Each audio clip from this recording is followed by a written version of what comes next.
DJ Rajesh Raj Galaxy को subscribe करें और आने वाली वीडियो सबसे पहले देखने के लिए बेल आइकन को दबा दें।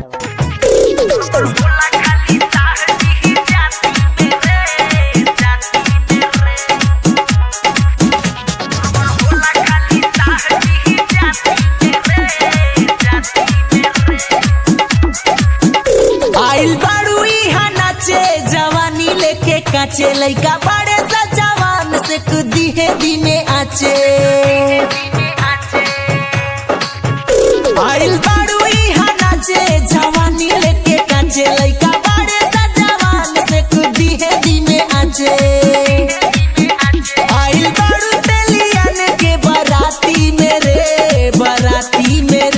इसते जावे पे कांड होई राती मेरे खून गरम होला अक्सर गुप्ता जाती मेरे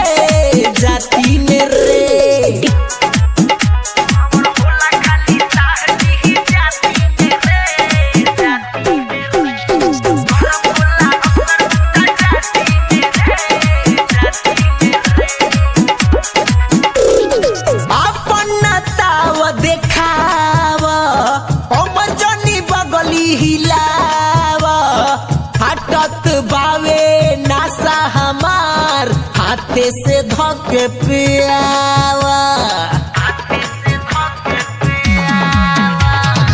अपन ताव देखाव अमर जनी बगली हिलावा हटत बावे नासा हमार तो बोतल हाथे से धके पियावा।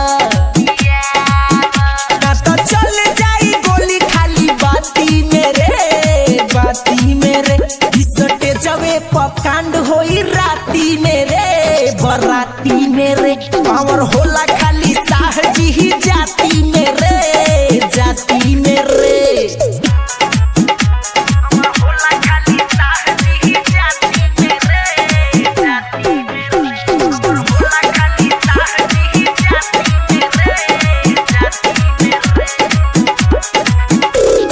केहू जे बोली ठोक दे थके कमरिया में 2000 के गाड़ी तोहरा में सुना खोस दे। केहू जे बोली ठोक दे होई जे लफड़ा रोक दे।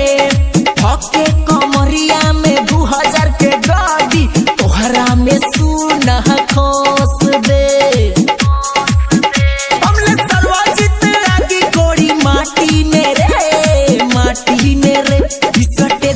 पकांड होई राती मेरे खून गरम हो